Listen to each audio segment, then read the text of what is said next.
दादा डॉक्टर काय म्हणाले? हा काय आलंय रिपोर्ट्स मध्ये काय म्हणाले? आनंदीला नेमकं काय झालंय? तिचं पोट दुखत होतं तर डॉक्टरांनी औषधं दिली. आता पोट दुखायचं थांबलेलं आहे आणि ते आज उद्या तिला डिस्चार्ज पण मिळेल. आणि ठीक आहे, बाकी सगळं ठीक आहे. झोपली ती आता, आराम करते. एवढं सांगण्यासाठी डॉक्टरने आम्हाला बाहेर पाठवलं? हा म्हणजे नेमकं काय म्हणाले ते सांग ना. काय झालंय तिला? ते मंथली सायकल आहे ना, त्या संदर्भात तिला थोडा त्रास झाला असं डॉक्टर म्हणाले. पण काळजी करण्यासारखं काही कारण नाहीये. भाई एवढंच आहे ना? हा मग ठीक आहे. उगाच घाबरवलं बाई आनंदीने. मला वाटलं रमाचं जसं झालं तसं आनंदीचं व्हायला नकोय. काका अहो उगाच असा तसा विचार करू नका. दादाने सांगितलं ना, फक्त मंथली सायकलचा प्रॉब्लेम आहे, काही नाही झालंय. एवढा टोकाचा विचार करू नका बाबा. राघव रे, मला रमाच्या वेळची परिस्थिती आठवली. म्हणजे चुकलंच माझं. चुकून माझ्या डोक्यात तो विचार आला. बरं ठीक आहे, काही हरकत नाही. आता काय घाबरण्याचं काहीच कारण नाहीये ना. आता उगाच आनंदी वहिनींविषयी वाईट बोलायला नको आपण. दादा आपण वहिनींना भेटू शकतो का? हा ते आराम करते, भेटू शकतो. अरे मग आधी सांगायचं ना. चल बाजूला या काका. ये रे नंदू.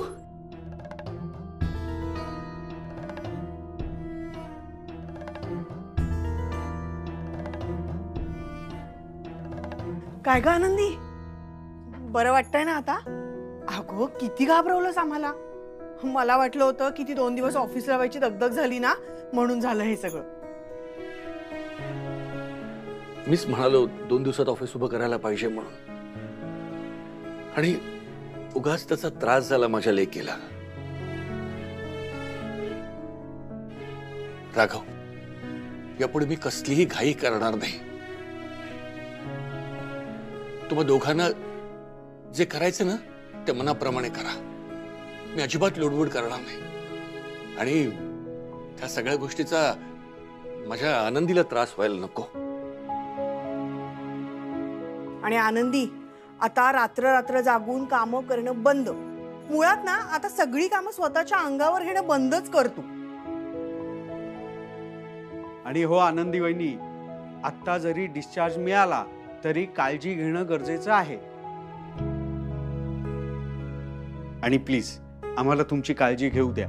नाहीतर कसं होईल की तुम्हालाच बरं वाटत नाही आणि तुम्ही आमचीच काळजी घेताय.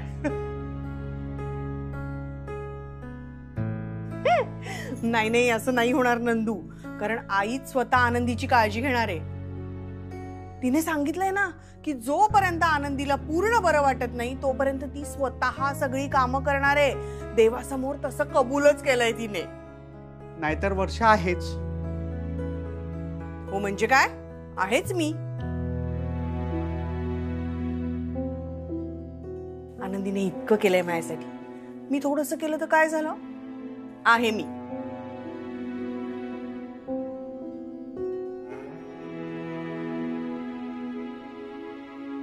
आनंदी बाळा, काय झालं?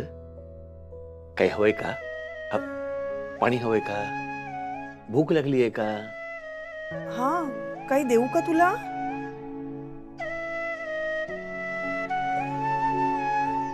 हे बघा आनंदी बाळा, आता यापुढे भूक नाही, आता खाते नंतर खाते असं चालायचं नाही. त्रास करून घेणं, दगदग करणं अजिबात चालणार नाही, कळलं?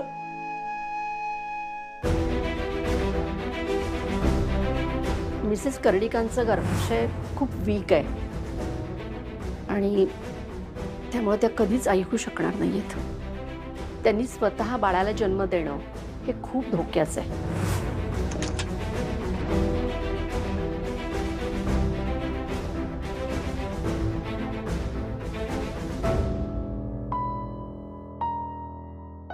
दादा काय झालंय? काय नाही. मग असे अचानक बाहेर का निघून आला? काय लपत आहे का? ते आनंदी थकली आहे खूप. ते अशक्तपणा आहे तिला. नाही, वहिनींचं समजू शकतो मी, पण त्या तिथे काहीच बोलत नाही आणि तुम्ही हे असं काय झालंय दादा नक्की? नाही अरे नंदू, तेच तिची तब्येत बरी नाही म्हणून थोडंसं टेन्शनमध्ये होतो मी, आणि सगळेजण येऊन बोलत तिच्याशी, मी म्हणून बाहेर येऊन बसलो. नाही दादा, मी तुम्हाला आजपर्यंत अनेकदा टेन्शनमध्ये बघितलंय, पण आता तुमची आणि आनंदी वहिनींची जी अवस्था झाली ना, ती पाहून मला नाही असं वाटत काहीतरी वेगळं झालं नक्की. दादा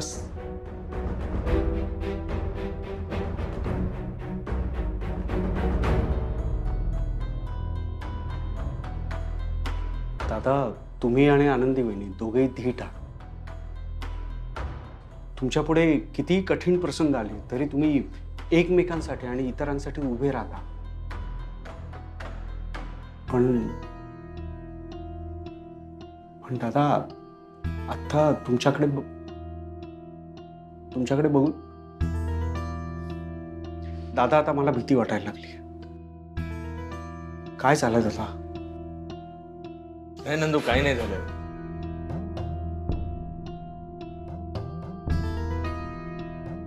तुम्ही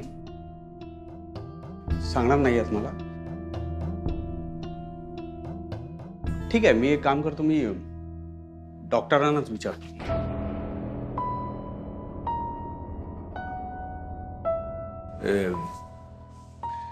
डॉक्टरांनी सांगितलं की आनंदीचे सगळे रिपोर्ट्स नॉर्मल आलेत.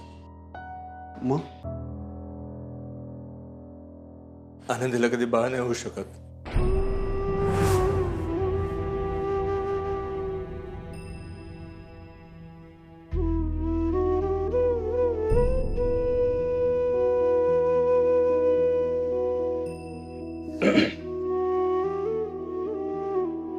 काय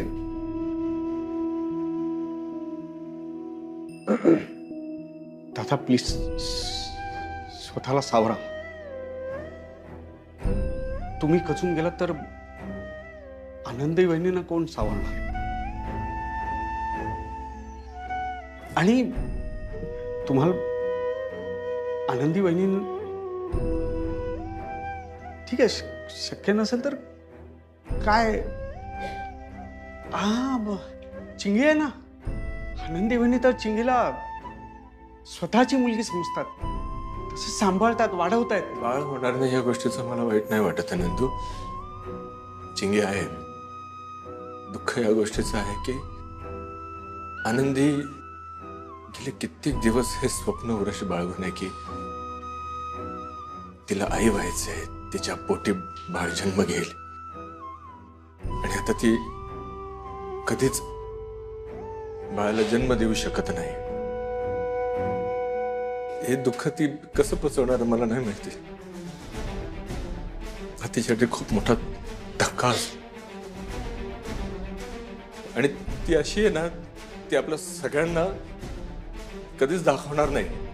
सगळ्यांसमोर ती हसत राहील, अगदी आनंदात आहे असं दाखवेल, पण आतल्या आत मात्र ती कधी बाळाला जन्म देऊ शकत नाही. हे जे दुःख आहे ना, ते कायम तिला आतल्या आत सलत राहणार ते, आणि ती दाखवणार मात्र काहीच नाही. तीच गोष्ट मला सहन होत नाही. एकच गोष्ट फक्त तिने आयुष्यामध्ये, हीच फक्त एक इच्छा तिने बोलून दाखवली होती माझ्याकडे की मला आई व्हायचं आहे. तिची ती इच्छा मी नाही पूर्ण.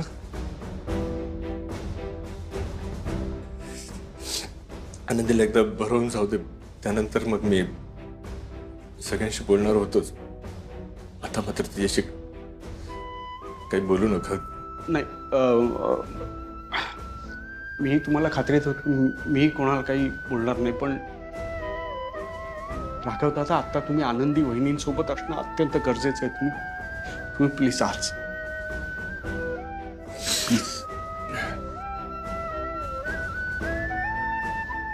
अरे दादा, खरंच काळजी करू का? मी आहे ना तुमच्यासोबत कायम असतो.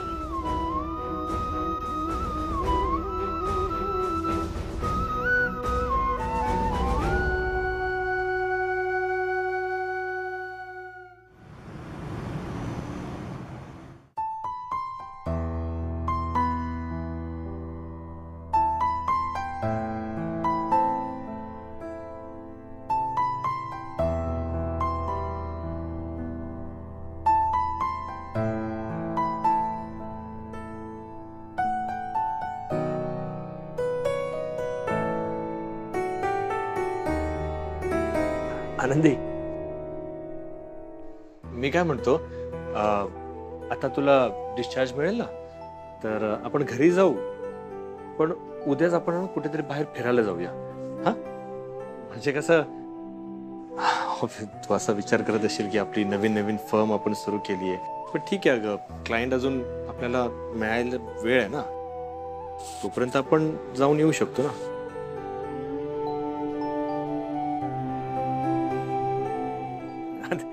आणि हा, बाबा ते म्हणतील की, म्हणजे नाही, पण मला नाही वाटत ते हरकत घेतील, है ना. ते काही बोलणार नाहीत. आपण बाहेर गेलो तर तुलाही बरं वाटेल, मन बदलेल तुझं.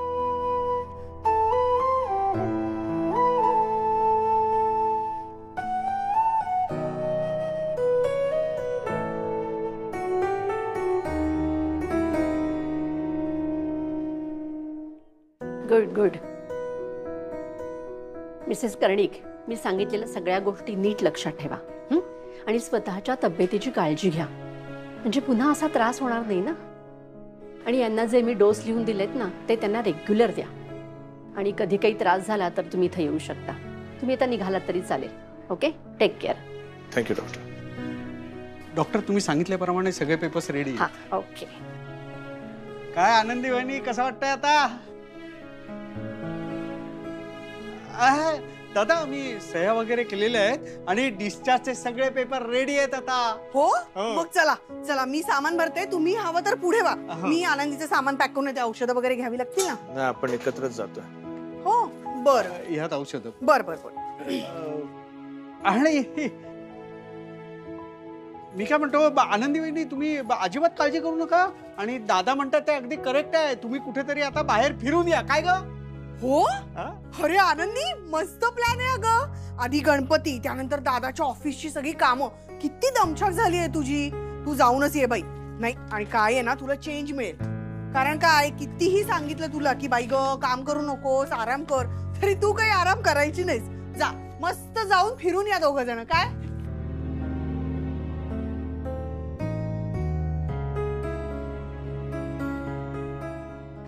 पण मला आधी सांगा, कुठे जाणार आहात ते? काय सगळं बुकिंग मी करून ठेवणार आहे. आणि वर्षा, खर्च मी करणार आहे. या खर्चाच्या बाबतीत तू अजिबात मध्ये पडायचं नाही. हे माझं काय? नाही मध्ये पडायचं, मी नाही मध्ये पडायचं. नाही पडणार आहे. अरे नाही, मला दादा तुम्ही सांगा की तुम्ही कसे जाणार आहात? म्हणजे गाडीने जाणार आहात का बसनी? नाही नाही, आम्ही अजून असं काही ठरवलेलं नाहीये. आणि ते सगळं आनंदी ठरवणार आहे, मी नाही ठरवणार आहे. आनंदी, पण मला काय वाटतं आनंदी, आपण असं करूया, आपण आबांना भेटायला जाऊया. बरेच दिवस त्यांची भेट नाही झाली ना, आपण त्यांना सरप्राईज देऊया. हा, आणि त्यांना सरप्राईज दिलं की कसे खुश होतील ते. खूप बरं वाटेल त्यांना. आनंदी, दादा आनंदी काही बोलत का नाहीये? काय ग?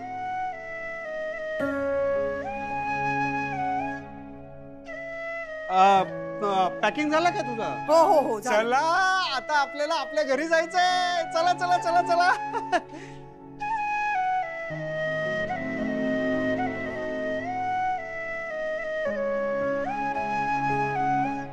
आनंदी,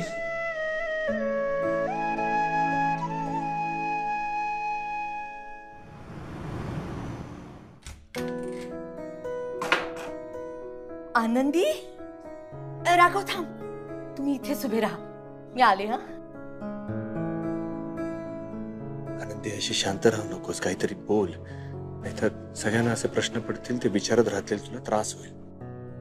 दादा, अरे असे इथे का उभे राहिले? चला ना. थांब थांब थांब. काय वर्षा, तू आत ये, त्यांना इथेच राहू दे. थांबा, मी सत्या सावकाश, सामान. सावकाश.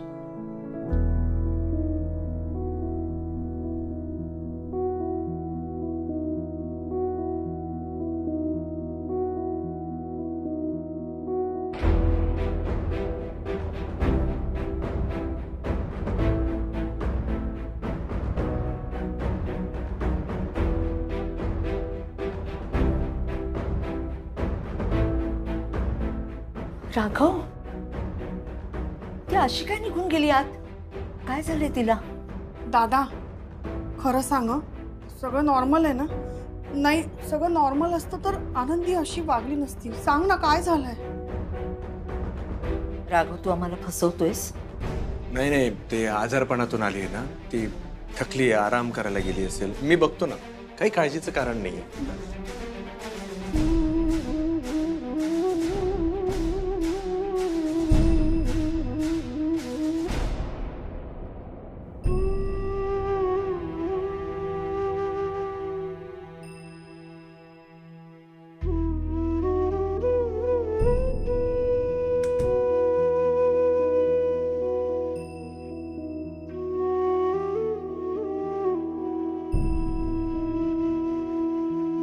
आनंदी,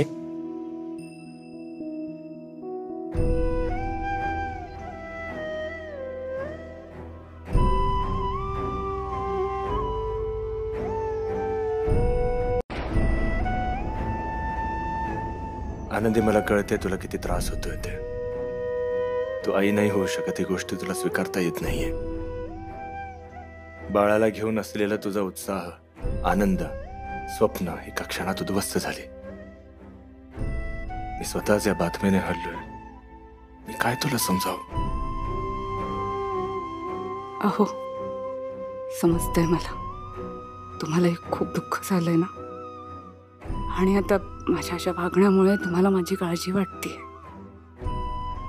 पण काय करू, सहनच नाही होते मला. मी बाळाला जन्मच नाही देऊ शकत. आयुष्यात माझ्यासाठी म्हणून ही एक गोष्ट पाहिजे होती मला, ती नाहीये माझ्या नशिबात. आनंदी,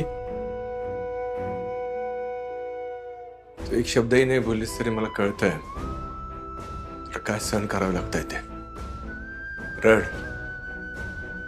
रडून घे आणि मोकळी हो.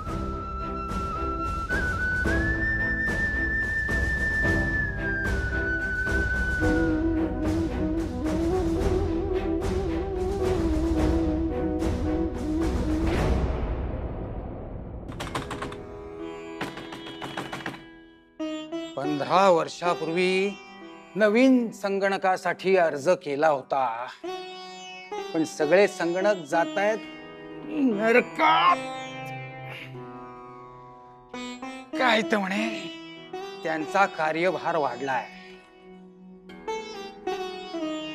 अरे पण सगळ्या जगाचा पाप पुण्याचा लेखा जोखा जो मांडतोय, अरे त्याचा कोणी विचार करा ना, त्याशिवाय का नरक चालतोय. चित्रगुप्त महाराज, चित्रगुप्त महाराज, चित्रगुप्त महाराज, चित्रगुप्त